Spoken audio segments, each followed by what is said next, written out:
ಸಲ ಆದ್ರೂ ಅಮೆರಿಕಕ್ಕೆ ಹೋಗಿ ಬರಬೇಕು ಅಂದ್ಕೊಳ್ಳೋ ಭಾರತೀಯರ ಸಂಖ್ಯೆ ಕಡಿಮೆ ಏನೂ ಇಲ್ಲ.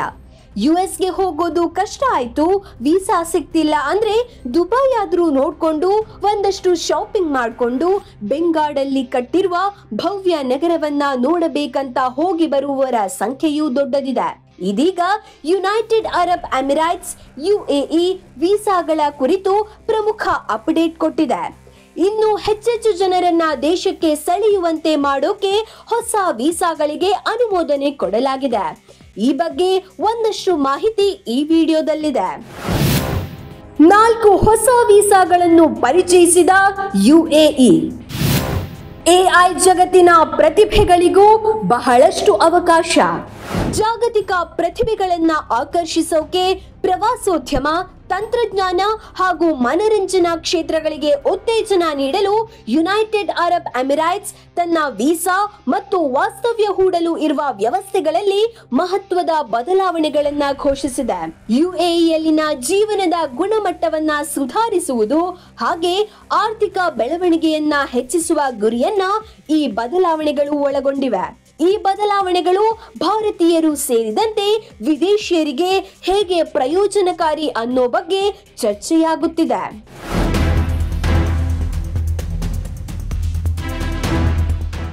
UAEಯ ಗುರುತು, ಪೌರತ್ವ, ಕಸ್ಟಮ್ಸ್ ಮತ್ತು port security federal authority ICP ಈ ಹೊಸ ನಿಯಮಗಳನ್ನ ಜಾರಿಗೆ ತಂದಿದೆ.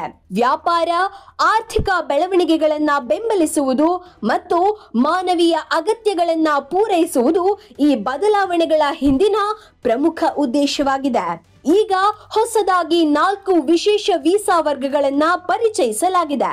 ವಿಶೇಷ ಭೇಟಿಯ ಕಾರಣಗಳಿಗಾಗಿ ವೀಸಾಗಳು, ವಿಧವೆಯರು ಮತ್ತು ವಿಚ್ಛೇದಿತರಿಗೆ ವಿಸ್ತೃತ ರೆಸಿಡೆನ್ಸಿ ಆಯ್ಕೆಗಳು, ಸಂಬಂಧಿಕರು ಮತ್ತು ಸ್ನೇಹಿತರನ್ನ ಭೇಟಿ ಮಾಡಲು ಹೊಸ ನಿಯಮಗಳು ಹಾಗೂ ವ್ಯಾಪಾರ ಮತ್ತು ಟ್ರಕ್ ಡ್ರೈವರ್ಗಳ ವೀಸಾಗಳಲ್ಲಿ ಬದಲಾವಣೆಗಳನ್ನ ಮಾಡಲಾಗಿದೆ.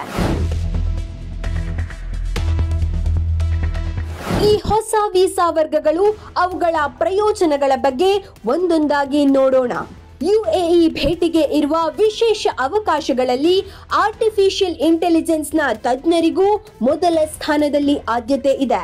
ತಂತ್ರಜ್ಞಾನ ಕಂಪನಿಗಳಿಂದ ಆಹ್ವಾನ ಇರುವ AI ತಜ್ಞರಿಗೆ ಈ ವೀಸಾ ಲಭ್ಯವಿದೆ. ಇದರಲ್ಲಿ ಒಂದು ಬಾರಿ ಬಂದು ಹೋಗೋದಕ್ಕೆ ಅಥವಾ ಹಲವು ಬಾರಿ ಪ್ರವೇಶಕ್ಕೆ ಅವಕಾಶ ನೀಡುತ್ತದೆ. ಎರಡನೆಯದು, ಮನರಂಜನಾ ಉದ್ದೇಶಗಳಿಗಾಗಿ ತಾತ್ಕಾಲಿಕವಾಗಿ UAEಗೆ ಭೇಟಿ ನೀಡುವ ವಿದೇಶಿಯರಿಗೆ ಎಂಟರ್ಟೈನ್ಮೆಂಟ್ ವೀಸಾ ನೀಡಲಾಗುತ್ತದೆ. ಮೂರನೆಯದು, ಈವೆಂಟ್ ವೀಸಾ. ಹಬ್ಬಗಳು, ಪ್ರದರ್ಶನಗಳು, ಸಮ್ಮೇಳನಗಳು, ವಿಚಾರಗೋಷ್ಠಿಗಳು, ಸಾಂಸ್ಕೃತಿಕ, ಆರ್ಥಿಕ, ಕ್ರೀಡಾ, ಧಾರ್ಮಿಕ ಹಾಗೂ ಶೈಕ್ಷಣಿಕ ಕಾರ್ಯಕ್ರಮಗಳಲ್ಲಿ ಭಾಗವಹಿಸುವವರಿಗೆ ಈ ವೀಸಾ ಕೊಡಲಾಗುತ್ತದೆ. ನಾಲ್ಕನೆಯದು, ಕ್ರೂಸ್ ಟೂರಿಸಂ ವೀಸಾ. ಕ್ರೂಸ್ ಹಡಗುಗಳು ಅಥವಾ ಲೀಜರ್ ಬೋಟ್ಗಳ ಮೂಲಕ ಬರುವ ಪ್ರವಾಸಿಗರಿಗೆ ಬಹು ಪ್ರವೇಶ ವೀಸಾ ನೀಡಲಾಗುತ್ತದೆ. ಇದಕ್ಕೆ ಅನುಮೋದಿತ ಪ್ರಯಾಣದ ವಿವರ, ಆಯೋಜನೆ ಮಾಡುತ್ತಿರುವ ಕಂಪನಿಯು ಪರವಾನಗಿ ಪಡೆದಿರುವುದು ಅಗತ್ಯವಾಗಿರುತ್ತದೆ. UAEಯಲ್ಲೇ ಉಳಿಯೋಕೆ ಆಯ್ಕೆಗಳು ಹಲವು. ಸಂಬಂಧಿಕರು, ಸ್ನೇಹಿತರಿಗೂ ತೆರೆದಿದೆ ಬಾಗಿಲು. UAEಯಲ್ಲಿ ಉಳಿಯೋಕೆ ಬಹಳಷ್ಟು ಆಯ್ಕೆಗಳಿವೆ. ಯುದ್ಧ, ವಿಪತ್ತು ಅಥವಾ ಅಶಾಂತಿ ಪೀಡಿತ ದೇಶಗಳ ವ್ಯಕ್ತಿಗಳಿಗೆ 1 ವರ್ಷದ ಅವಧಿಗೆ ಮಾನವೀಯ ನೆಲೆಯ ಆಧಾರದ ಮೇಲೆ ವಾಸ್ತವ್ಯ ಹೂಡೋಕು ಅವಕಾಶ ಸಿಗುತ್ತದೆ. ಈ ಅವಧಿಯನ್ನ ವಿಸ್ತರಿಸುವ ಅವಕಾಶವೂ ಇರುತ್ತದೆ. ಹಾಗೆ ವಿದೇಶ ಪ್ರಜೆಯು ವಿಧವೆಯಾಗಿದ್ದರೆ ಅಥವಾ ವಿಚ್ಛೇದನ ಪಡೆದವರು ಆಗಿದ್ದರೆ ಮಹಿಳೆಯು ತಮ್ಮ ಪತಿಯ ಮರಣ ಅಥವಾ ವಿಚ್ಛೇದನದ 6 ತಿಂಗಳೊಳಗೆ ರೆಸಿಡೆನ್ಸಿ ಪಡೆಯಬಹುದು. ಆದರೆ ಇದಕ್ಕೆ ಕೆಲವು ನಿರ್ದಿಷ್ಟ ಷರತ್ತುಗಳನ್ನ ಪೂರೈಸಬೇಕಾಗುತ್ತದೆ.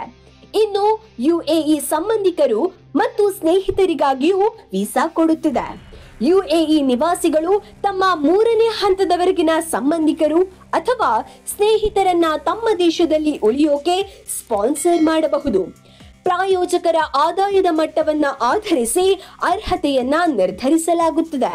ಬಿಸಿನೆಸ್ ವಿಚಾರವಾಗಿ ಅನ್ವೇಷಣೆಗಳಲ್ಲಿ ತೊಡಗಿರುವ ಸಾಗರೋತ್ತರ ಕಂಪನಿಯಲ್ಲಿ ಪಾಲುದಾರಿಕೆ ಅಥವಾ ಪುರಾವೆ, ಆರ್ಥಿಕವಾಗಿ ಸಂಸ್ಥೆಯ ಬೆಳವಣಿಗೆಗೆ ಹೂಡಿಕೆ ಮಾಡಿರುವ ಬಗ್ಗೆ ದಾಖಲೆಯ ಅಗತ್ಯವಿರುತ್ತದೆ. ವ್ಯಾಪಾರ ವಹಿವಾಟು ನಡೆಸುವವರಿಗೆ ನೆಲೆಸೋದಕ್ಕೆ ಅವಕಾಶ ಸಿಗುತ್ತದೆ. ಹಾಗೆ ಈಗ ಕಾರ್ಮಿಕ ವರ್ಗಕ್ಕೂ ಆದ್ಯತೆ ಕೊಡಲಾಗುತ್ತಿದೆ. ವಿದೇಶಗಳ ಟ್ರಕ್ ಚಾಲಕರು ಬಂದು ಹೋಗಲು ಅಥವಾ ಹಲವು ಬಾರಿ ಟ್ರಿಪ್ಗಳಿಗಾಗಿ ವೀಸಾ ಪಡೆಯಬಹುದು. ಇದಕ್ಕೆ ಪರವಾನಗಿ ಪಡೆದ ಸರಕು ಅಥವಾ ಸಾರಿಗೆ ಕಂಪನಿಯ ಪ್ರಾಯೋಜಕತ್ವ, ಆರೋಗ್ಯ ವಿಮೆ ಮತ್ತು ಆರ್ಥಿಕವಾಗಿ ಗ್ಯಾರಂಟಿಗಳು ಇರಬೇಕಾಗುತ್ತದೆ. ಈ ಎಲ್ಲ ಬದಲಾವಣೆಗಳು ಯುಎಇಯನ್ನ ವೃತ್ತಿಪರರು, ಕುಟುಂಬಗಳು ಮತ್ತು ವ್ಯಾಪಾರಿಗಳಿಗೆ ಹೆಚ್ಚು ಆಕರ್ಷಕ ಸ್ಥಳವನ್ನಾಗಿ ಮಾಡಲು ಗುರಿ ಹೊಂದಿದೆ. ಯುಎಇಯಲ್ಲಿ ಕೆಲಸ ಮಾಡಲು, ವ್ಯಾಪಾರ ಮಾಡಲು ಅಥವಾ ಪ್ರವಾಸ ಮಾಡಲು ಬಯಸುವವರಿಗೆ ಸುವರ್ಣಾವಕಾಶವಾಗಿ ಕಾಣುತ್ತಿದೆ. ಈ ಹೊಸ ನಿಯಮಗಳ ಬಗ್ಗೆ ಹೆಚ್ಚಿನ ಮಾಹಿತಿಗಾಗಿ ಅರ್ಜಿದಾರರು ಯುಎಇಯ ಐಸಿಪಿ ಅಧಿಕೃತ ಪೋರ್ಟಲ್ ಸಂಪರ್ಕಿಸಬಹುದು. ಇದೇ ರೀತಿ ಗೋಲ್ಡನ್ ವೀಸಾ ಮತ್ತು ಗ್ರೀನ್ ವೀಸಾದಂತಹ ಯೋಜನೆಗಳು ಕೂಡ ಯುಎಇಯಲ್ಲಿ ದೀರ್ಘಕಾಲ ಉಳಿಯಲು ವಿದೇಶಿಯರಿಗೆ ಅವಕಾಶ ನೀಡುತ್ತಿದೆ. ಗೋಲ್ಡನ್ ವೀಸಾ ಪಡೆದವರು 10 ವರ್ಷಗಳವರೆಗೆ ಯುಎಇಯಲ್ಲಿ ವಾಸಿಸಬಹುದು. ಪ್ರವಾಸಿಗರು ಈಗ 2 ತಿಂಗಳು ಯುಎಇನಲ್ಲಿ ಉಳಿಯಲು ಅವಕಾಶ ಸಿಗುತ್ತಿದೆ. ಹೆಚ್ಚು ಹಣವಂತರು, ತಜ್ಞರು, ಪ್ರವಾಸಿಗರು ದೇಶಕ್ಕೆ ಬಂದು ಹೋದರೆ ಆರ್ಥಿಕತೆಗೂ ಬಲ ಸಿಗಲಿದೆ ಅನ್ನೋದು ಯುಎಇಯ ಯೋಜನೆಯಾಗಿದೆ. ನಿಮಗೂ ಯುಎಇ ಭೇಟಿ ಯೋಜನೆ ಇದ್ದರೆ ನಿಮಗೂ ಸಹ ಈ ಹೊಸ ಆಯ್ಕೆಗಳು ಅನುಕೂಲ ಆಗಬಹುದು.